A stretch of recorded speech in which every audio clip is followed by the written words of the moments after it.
Tonight, the man in charge of reforming the state police is talking about the job and the challenges that he's now facing. Colonel Geoffrey Noble says he wants to be transparent and to hold people accountable. WBZ's Kristina Rex sat down with him one-on-one. Kristina.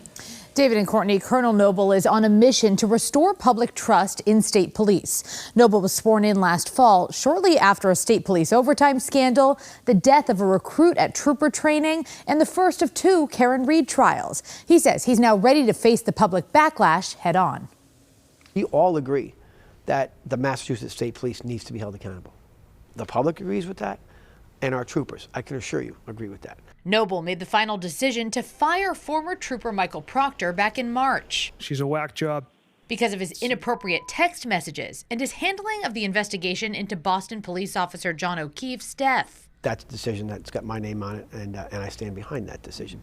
Our mission needs to be laser focused on finding the truth. Period, hard stop. That's what the mission of a detective is to uncover the truth, regardless of what direction that it takes you. So in that case in particular, is the takeaway that perhaps Proctor's mission was not just to find the truth? We identified areas where I think being specific to our core mission, a reminder to our core mission, is appropriate here. In fact, Noble says systemic changes have come from Proctor's firing, specifically new mandatory extra training for investigators.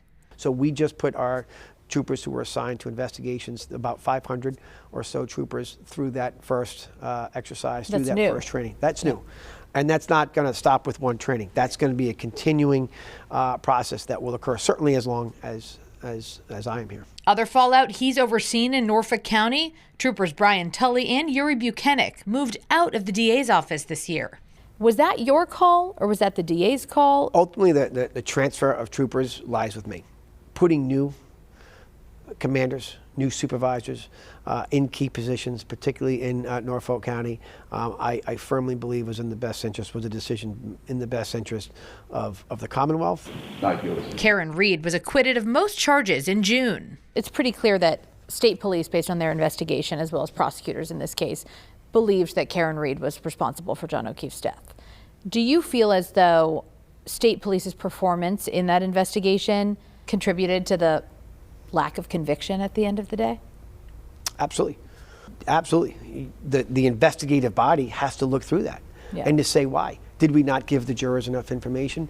Did our mechanisms that we had in play to report that information, was our investigation lacking? So I think we, the state police, have to look in the mirror and say, yeah, what could we have done better? So do you feel confident saying now that if a situation like the death of John O'Keefe, something similar were to happen tomorrow, that it would be handled differently? I have every bit of confidence sitting here today that our investigations right now are being done to excellent standards right now. Coming up at 6 o'clock, the Colonel speaks to me about the Sandra Birchmore investigation, the death of police recruit Enrique Delgado Garcia, and the struggles the department is facing with recruiting right now. Plus, is the investigation into John O'Keefe's death closed? You can find that answer and our entire interview with the Colonel online at WBZ.com and coming up on our YouTube page. Courtney and David? WBZ's Kristina Rex. Kristina, thank you.